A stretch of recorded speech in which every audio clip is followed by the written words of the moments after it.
The present government has always sought to hamper Africans in their search for education.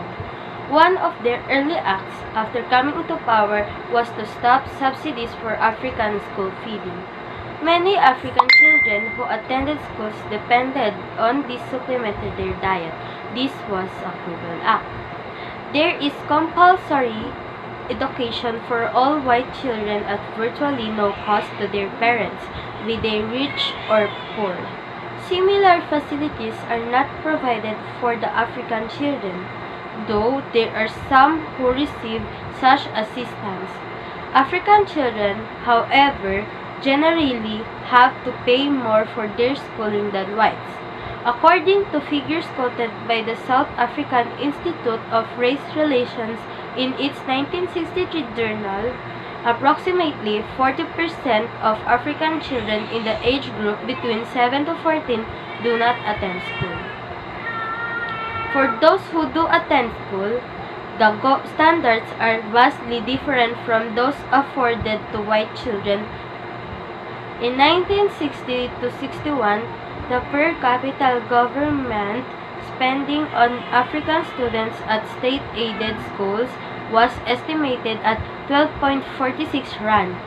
In the same years, the per capita spending on white children in the Cape Province was 144.57 rand. Although there are no figures available to me, it can be stated without doubt that the white children on whom 144.57 rand per head was being spent all came from wealthier homes than African children on whom 12.46 rand per head was being spent. The quality of education is also different. According to the Bantu Educational Journal, only 5,660 African children in the whole South Africa passed their junior certificate in 1962, and in that year, only 362 passed matric. This is presumably consistent with the policy of Bantu education about which the present Prime Minister said during the debate on the Bantu Education Bill in 1953. When I have control of native education, I will reform it so that natives will be taught from children to realize that equality with Europeans is not for them. People who believe in equality are not desirable teachers for natives. When my department controls native education, it will know for what class of higher education a native is fitted, and whether he will have a chance in life to use his knowledge. Past laws, which to Africans are among the most hated bits of legislation in South Africa, render any African liable to police surveillance at any time. I doubt whether there is a single African male in South Africa who has not at some stage had a brush with the police over his past. Hundreds and thousands of Africans are thrown into jail each year under past laws. Even worse than this is the fact that past laws keep husband and wife apart and lead to the breakdown of family life.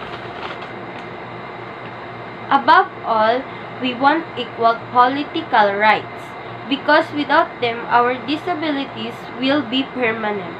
I know this sounds revolutionary to the whites in this country because the majority of voters will be Africans.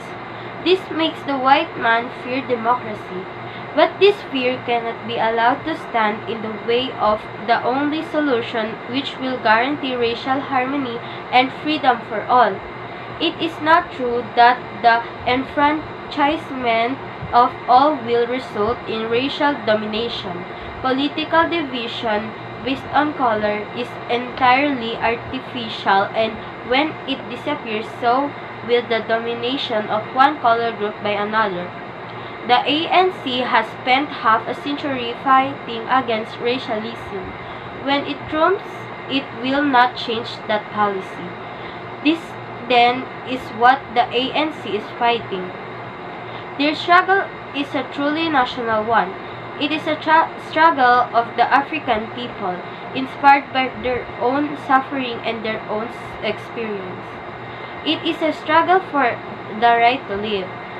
During my lifetime, I have dedicated myself to the struggle of the African people. I have fought against white domination, and I have fought against black domination. I have cherished the ideal of a democratic and free society in which all persons live together in harmony and with equal opportunities.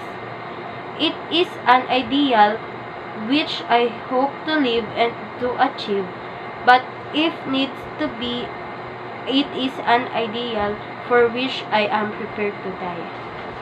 I am prepared to die, an excerpt by Nelson Mandela.